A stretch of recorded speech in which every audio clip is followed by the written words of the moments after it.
ఎవరా ఫోన్? అప్పలాచారి గారు. ఒరేయ్ ఇప్పుడు ఎలారా? వీడు వాడు మాట్లాడుకుంటే మనం దొరికిపోతావురా. అప్పలాచారి గారు ఎక్కడ ఉన్నారు? మీరేం కంగారు పడకండి. మీరు వాడితో మాట్లాడుతూ ఫోన్ పైకి తీసుకెళ్ళండి. వాడికి ఇచ్చినట్టు ఇచ్చి కింద వదిలేయండి. వెళ్ళండి, మాట్లాడుతున్నాను. అయ్యా వస్తున్నా. విక్కీ, విక్కీ, నోరు మీరా సుంఠ. ఏయ్ పంతులు, విక్కీకి ఎవరా ఫోన్? అయ్యా మీ నాన్నగారు మహానుభావుడు, ఎంత గొప్పవాడు.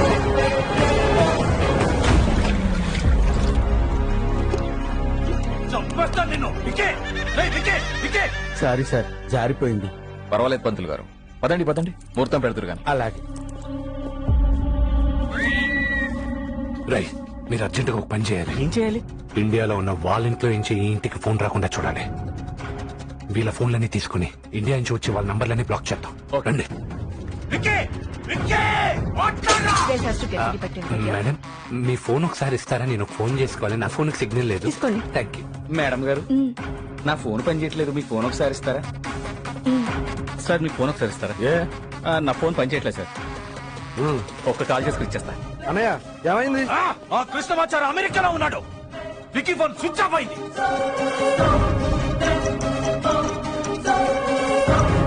వీర్రాజుకు ఫోన్ చేయి, ఫోన్ చేయి.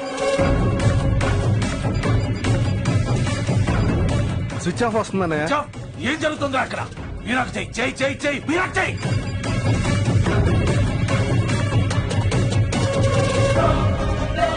ఇది కూడా స్విచ్ ఆఫ్ వస్తుందన్నయ్య. ఏం మాట్లాడుతున్నావురా? Something is wrong. వెంటనే అమెరికాకి టికెట్ బుక్ చేయి.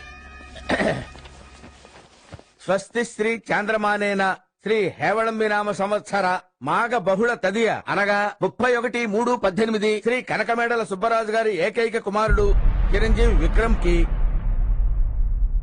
శ్రీ దేవినేని అచ్యుతరావు విజయలక్ష్మి దంపతుల ఏకైక కుమార్తె చిరంజీవి లక్ష్మీ సౌభాగ్యవతి కుమారి రేణుకాదేవిని ఇచ్చి వివాహము జరిపించుటకు సుముహూర్తము నిశ్చయించడమైనది.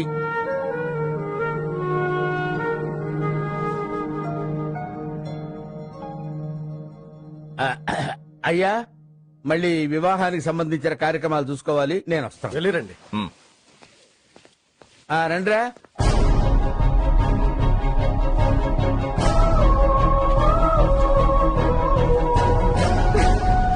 కృష్ణ, నీకేమైనా పిచ్చి పట్టిందా? ఎందుకు వచ్చా అమెరికాకి? హోమో అయ్యాక నాకేదో చెప్తానావుగా, అది వినడానికి ఇంత దూరం వచ్చాను.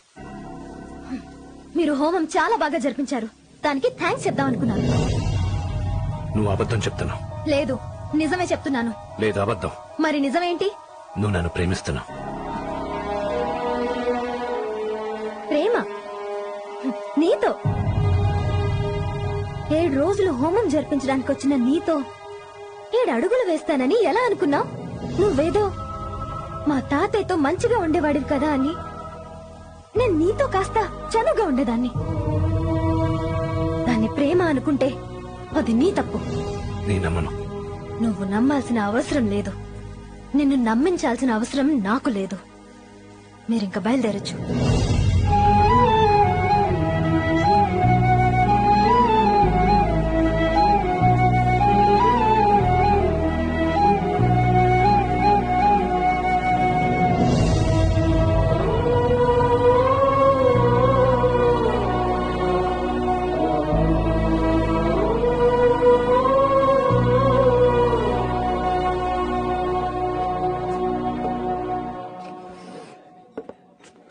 నాకు మందు అలవాట్లేదు గురుగారు. మందు కాదురా, బ్లాక్ కాఫీ. ఒక అమ్మాయి హ్యాండ్ ఇస్తే దేవదాస్ అయిపోయే జనరేషన్ మాది. ఒక అమ్మాయి హ్యాండ్ ఇస్తే వేరే అమ్మాయిని లైన్ లో పెట్టే జనరేషన్ మీది. రేణుకా కాకపోతే ఇంకో దేవిక, దేవి కాకపోతే డఫికా, డఫి కాకపోతే డిఫికా. బాధపడకరా చారి. రేణుక నన్ను ప్రేమించట్లేదని బాధగా లేదు గురుగారు. తనేదో ప్రమాదంలో ఉంది. ఈ పెళ్లి తను బలవంతంగా చేసుకుంటుందని నాకు అనిపిస్తుంది. అదే నిజం పంతులు గారు. రేణుకాకి కృష్ణమాచారి అంటే చాలా ఇష్టం. నువ్వు ఊరుకోవమ్మా. ఆవిడేమో నో అంటుంది, నువ్వేమో ఎస్ అంటున్నావు. ఆటలాడుకుంటున్నారా? కాదు పంతులు గారు, నేను నిజమే చెప్తున్నా. కావాలంటే అప్పలాచారి గారి మీద ఒట్టు. కొట్టానంటే మొహం అట్టయిపోద్ది. ప్రతి వాడికి నా తలకాయ ఒకటి దొరికింది. కృష్ణమాచారి గారు, నేను చెప్తుంది నిజం. హోమం పూర్తవడానికి ముందు రోజు రాత్రి రేణుక తాతయ్య దగ్గరికి వెళ్ళింది.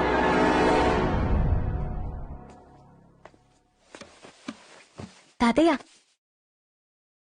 ఏమిటమ్మా? నీకు ముఖ్యమైన విషయం చెప్పాలి. నువ్వేం చెప్పినా అది నాకు ముఖ్యమైందేనమ్మా. ఏంటది? నేను ఒకతన్ని ప్రేమించాను తాతయ్య. ఎవరమ్మా అదృష్టవంతుడు? కృష్ణమాచారి తాతయ్య. కృష్ణమాచారా? హా. అయితే అదృష్టవంతుడు అతను కాదు, నువ్వు. వాడు అదృష్టవంతుడైతే నా కొడుకేంటి ప్లాట్ఫామ్ గాడా? వేల కోట్ల ఆస్తి ఎవడో పూజలు చేయడానికి వచ్చినట్టు వెళ్ళిపోతుంటే చూస్తూ ఊరుకుంటావు అనుకున్నావా? ప్రాణాలు తీస్తావు. నువ్వు నా కొడుకుని పెళ్లి చేసుకోవాలి. నేను మీ అబ్బాయిని పెళ్లి చేసుకోనని ఇదివరకే చెప్పాను. అందుకే నిన్ను చంపాలనుకున్నాడు నా కొడుకు. అంటే ఆ రోజు అమ్మాయి మీద దాడి చేసింది మీరన్నమాట. ఛీ! గురువు గారండి, మీకు ఫేవర్ గా ఒక మాట చెప్తాను. నవధాన్యాలు నువ్వులు దానం చేసినట్టుగా కోట్లాస్తి పొద్దుళ్లకు దానం చేయటం న్యాయమా చెప్పండి? మీ అల్లుడు గారు చెప్పినట్టుగా మీ మనవరాల్ని వాళ్ళ అబ్బాయికి ఇచ్చి పెళ్లి చేయండి. మన ఆస్తి మన దగ్గరే ఉంటుంది, మన అమ్మాయి మన కళ్ళ ముందే ఉంటుంది.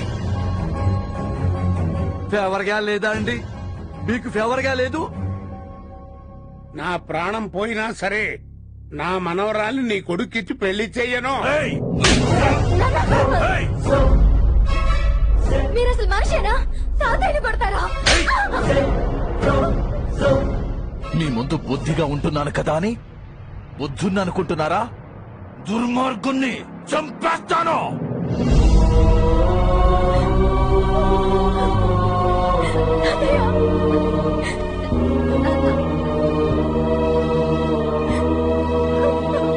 ఈ రోజు నుంచి ఇంట్లో నాదే ఆఖరి మాట. ఆ పంతులు గాన్ని ముక్కలు ముక్కలుగా. సుబ్బరాజు గారు, మీరు ఆగండి. ఇప్పుడు ఆ పంతులు గారిని ఏవైనా చేశామనుకోండి, ఎందుకు ఏవైంది అని జనం కథలు కథలుగా చెప్పుకుంటారు.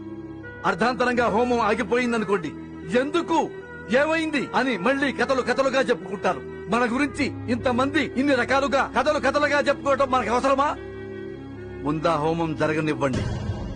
ఆ కృష్ణమాచారి గారిని ఏం చెయ్యాలో కథలు కథలుగా ఆలోచిద్దాం. అర్థమైందా? ఆ రోజు రాత్రి జరిగిన అవమానం తలుచుకొని తాతయ్య కుమిలిపోయారు. ఆ బాధలోనే హోమం దగ్గర ప్రాణాలు వదిలేశారు. ఆ రోజు మమ్మల్ని బయటికి రానేకుండా గదిలో పెట్టి తాళం వేశారు. అంటే ఆ చక్రపాణి హోమం పొగ వల్ల చావలేదా? ఇంట్లో గొడవల వల్ల చచ్చిపోయాడన్నమాట. మీరు నన్ను గురుగారు వినండి. నువ్వురా. ఇంత జరిగినా రేణుక ఎందుకు విక్కీనే పెళ్లి చేసుకుంటా అంటుంది? తాతయ్య గారి అస్థికల కోసం.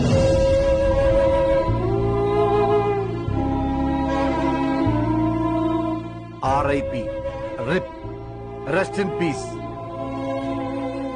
పెద్ద ఆయనకు ఆత్మశాంతి కలగాలని మనస్ఫూర్తిగా కోరుకుంటున్నాను. అస్థికలు కాశీలు కలపాలని తాతగారి కోరిక. అందరం వెళ్లి కలిపితే తాతయ్య ఆత్మ శాంతిస్తుంది మావయ్య.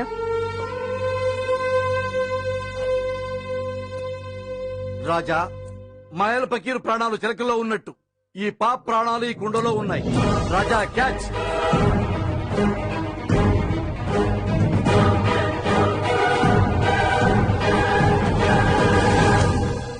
రాజా, ఈ అస్థికలు అమెరికాలో ఉన్న విక్కీకి పంపించు, కార్గోలో పంపించు. మావయ్య, వాట్ ఇస్ దిస్? అరవకో. చచ్చిన నీ తాత ఆత్మకు శాంతి కలగాలంటే బతికున్న నాకు మనశ్శాంతి కావాలి. ఏమండి? చూడమ్మా, ఒక్కోసారి తెలుగాళ్ళకు కూడా తెలుగు సరిగా అర్థం కాదు. అందుకని నీతో స్పష్టమైన సరళమైన తెలుగు మాట్లాడతా. ముందు నీ పెళ్లి వాళ్ళ అబ్బాయితో జరగాలి. అప్పుడు ఆస్తి వాళ్ళదవుతుంది, అస్థికలు నీవవుతాయి. దయచేసి పెళ్లి చేసుకో. నేను ఈ పెళ్లి చేసుకోను. చేసుకోకపోతే ఈ అస్థికలు కాశీలో కాదు మురుక్కాలలో కలిపేస్తాను. మావయ్య, పెళ్లి జరగాలి అంతే.